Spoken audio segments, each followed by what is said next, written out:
Assalamu alaikum my dear students. Today it's Friday and I am here with lecture number 6, and today I will continue the topic number 10 that we had started the previous lecture number 5, that was laws of exponents. My dear students, today we will try to cover the remaining laws, and firstly we will start from law number 2, that is quotient law. This quotient law is basically used for division. And this quotient law has again two conditions. The first condition, when bases are same. What are bases? You can see I have written the general form, and in this general form x are called bases. Bases are same and exponents are different. You can see bases are same, then exponents are different. So what we have to do, students? When bases will be same and exponents will be different, then we have to subtract its exponents. Okay, have you remembered my previous lecture when I have told you about product law?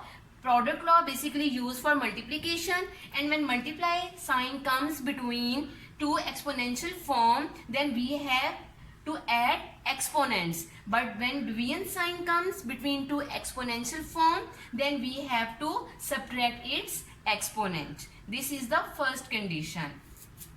And what is the second condition? When bases are different. You can observe in this general form x and y both are called bases and both are different. Exponents are same, and you can observe both bases have same exponents, that is n. And what we have to do? We have to write in one bracket, like we have to collect this exponent.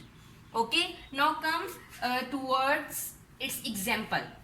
You can see I have written 5 raised to power 7 divided 5 raised to power 2. What we have to do? Bases are same. We have to subtract its exponent. 7 minus 2, then answer will be 5 raised to power 5. Now students, come on the second condition. When bases will be different and exponents will be same. What we have to do? We have to collect exponent. Okay, and 5 divided by 5, 15 divided by 5 means we can write in fraction form. 15, this line means divide. 5 we will write in a fraction form, and we will give exponent in a whole form. Okay, this whole bracket means this exponent 3 belongs to 15 and 3 also belongs to this denominator 5. Now we have to simplify this fraction. 5 ones are 5 and 5 threes are 15. What is answer? 3. And what was its base? That was 3. So what is the answer now? 3 raised to power 3. Okay students, after this example I come on the next exercise and I write question and we do more questions, then your concepts will clear more. Okay students, now I have written question number 2 from exercise 6.3, that is simplify by using quotient law. Now students, I have written part number 2, and what was the quotient law? Once again I am going to revise. When my bases will be same, then we have to subtract its exponent. Why we have to subtract? Because of this division sign, right? Now you can see in solution x raised to power 10 minus 5, and what is the answer? X raised to power 5. In the same way, come on question number part number 3, that is x cube y raised to power 5 divided by x raised to power 2 y raised to power 3. Now you will collect the same bases, like this x and x both are the same bases, so we have to subtract its exponent. And y and this y both have the same basis. Okay, so we have to subtract their exponents. 3 minus 2, that will be 1, and 5 minus 3, that will be 2. Answer is x y raised to power 2. Now come on the part number 5, that is x raised to power 9 divided by y raised to power 9.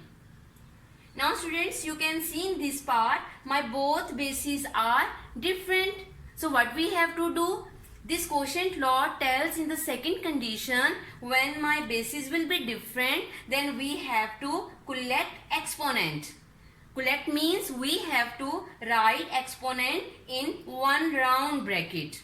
Okay, and keep remember students, when you will have this fraction, like you are writing in a fraction form, then keep remember this bracket should cover numerator and denominator both, otherwise your question will be considered wrong. Now answer will be x over y whole exponent 9. Now next part number 6, that is minus 11 over 3 whole exponent 12 divided by minus 11 over 3 whole exponent 10. Now students, you can see this is the first condition of quotient law. Bases are same, so exponent will be subtracted. 12 minus 10, answer will be 2. And the last part number 9, that is 12c raised to power 9 divided by 4c raised to power 3. Now don't get confused students, you have to write in a fraction form because both brackets have coefficients. So 12 and this 4 will be in a fraction form. 12 over 4, that will be simplified. 4 ones are 4, 4 threes are 12, that is 3. And now see the bases. This is C and this is C, both bases are same. So what we have to do, according to first condition of quotient law, we have to subtract its exponent. 9 minus 3, answer will be 6. 3c raised to power 6. Okay student, this is the last part of question number 2, and I am sure with the help of this lecture and with the help of these parts, you can complete the remaining parts of question number 2 by yourself. Okay students, now I am going to teach the next laws. Law number 3 is power law. What will happen in this power law? You can see this is a general form, x raised to power m whole exponent n. What we will do in this law, we will multiply both exponents with each other, and answer will be x raised to power mn. You can see the example of this law, 2q whole exponent 7. It means we have to multiply both exponents with each other, and answer will be 2 raised to power 21. Why? Because we know 7 3s are 21. The next law number 4, that is 0 exponent. It's a general form, x raised to power 0 is equal to 1.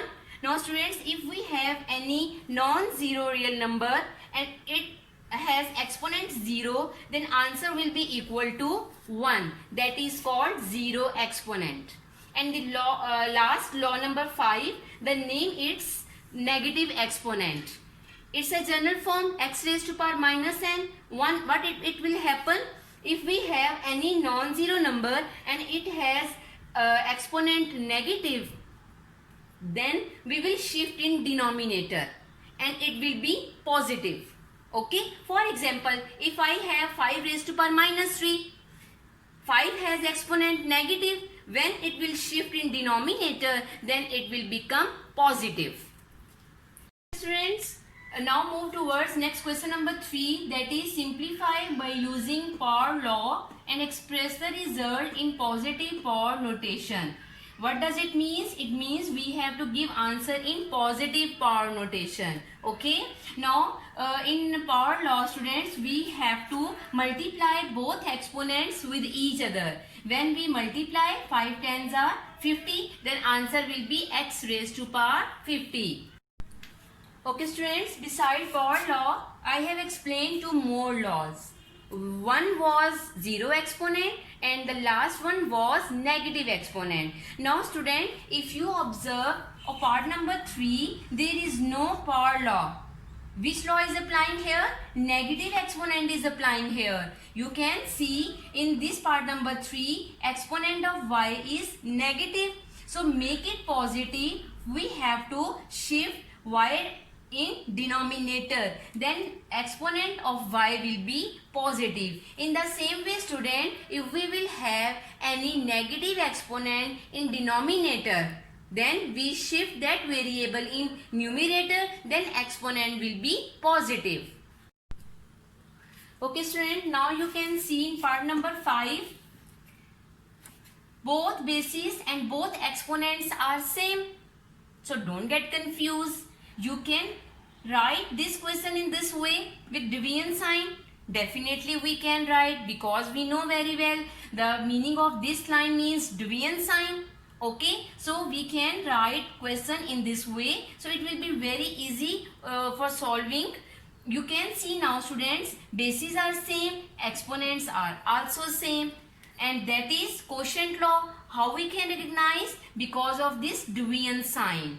Okay, when division sign comes, then it means that law is quotient law. So now both conditions we can apply. I have solved with both conditions. Firstly, I have solved when my bases will be same. What we have to do when my bases will be same? We subtract exponents.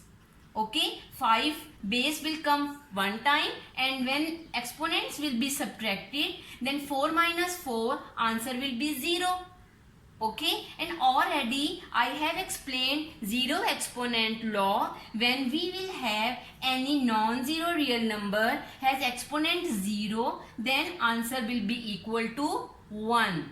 Okay student, and now when we solve the same question with the second condition of quotient law, then we write in fraction form 5 over 5 and we collect exponent.